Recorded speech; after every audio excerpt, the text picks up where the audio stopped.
কি দোয়া করবে, এই দোয়াটাও আল্লাহ রাব্বুল আলামিন শিক্ষা দিয়েছেন। আল্লাহ রাব্বুল আলামিন বলেন, ও আকুর রাব্বির হামহুমা কামা রাব্বায়ানি সগীরা। হে মানব জাতি, তোমার বাবা মার জন্য তোমরা দোয়া করবা। হে আমাদের রব, আমাদের পিতা মাতা যেমন আমাদেরকে বাল্যকালে তাদের কোলে পিঠে নিয়ে আমাদেরকে মানুষ করেছিল, আমাদের আব্বা আম্মাকে তুমি তোমার রহমতের কোলে উঠায় নাও। জোরে বল সুবহানাল্লাহ। এই দোয়া শিক্ষা দিয়েছেন আল্লাহ। এখন আমরা তো পিতা মাতা মারা গেলে এই দোয়া করব, রব্বানা রব্বির হামহুমা কামা রাব্বায়ানি সগীরা। এই এক নম্বর দোয়া করতে হবে পিতা মাতার জন্য। সব সময় সন্তানের জন্য, পিতা মাতার জন্য দোয়া করা ফরজ। কি কথা বলেন? ফরজ। যতদিন আপনি বেঁচে আছেন, যতদিন আমি বেঁচে আছি, ততদিন বাবা মার জন্য দোয়া করা কি ফরজ। এরপরে আরেকটা দায়িত্ব হলো, পিতা মাতা মারা গেলে একজন সাহাবী আল্লাহ রাসূলকে ডাকতে বললেন, ইয়া রাসূলুল্লাহ, ইয়া হাবিবাল্লাহ, হুজুর, আমার তো আব্বা নাই, আমার তো মা নাই।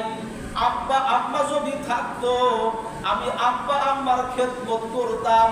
আব্বা আম্মা দুনিয়ার থেকে বিদায় নিয়ে চলে গেছে। ইয়া রাসূলুল্লাহ, ইয়া হাবিবাল্লাহ, হুজুর, আমি আমার আব্বা আম্মার জন্য আমি আর কি আমল করতে পারি?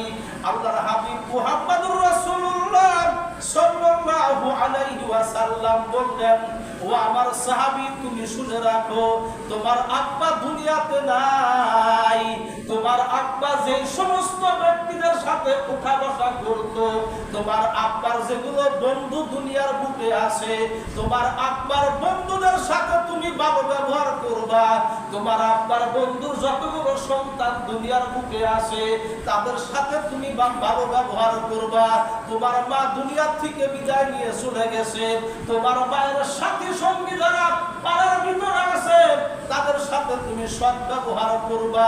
আল্লাহ রাব্বুল আলামিনের হাবিব বলেন, যখন তুমি তোমার বাবার বন্ধুর সাথে তুমি সৎ ব্যবহার করবা, ভালো আচরণ করবা, আল্লাহ রাব্বুল আলামিন তোমার আব্বা আব্বার জীবনের সমস্ত গুনাহগুলো আল্লাহ মাফ করে দিবা।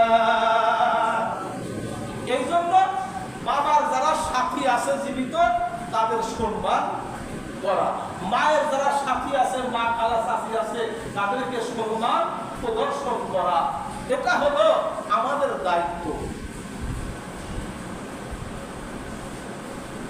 আল্লাহ রাব্বুল আলামিন আরেকটা দোয়া শিক্ষা দিয়েছেন আমাদেরকে, জেনারেল ভাবে সকলের জন্য। যখন কোনো গুনাহ আবার আপনার দ্বারা প্রকাশ হয়ে যাবে শয়তানের ধোঁকায়, সঙ্গে সঙ্গে আমরা পড়ব, আল্লাহ বলেন, ক্বালা রব্বানা যালামনা আনফুসানা ওয়া ইল্লাম তাগফির লানা ওয়া তারহামনা লানাকুনান্না মিনাল খাসিরিন। এই দোয়া আমরা করব সব সময়, সময় পাইলেই, যে আমাদের রব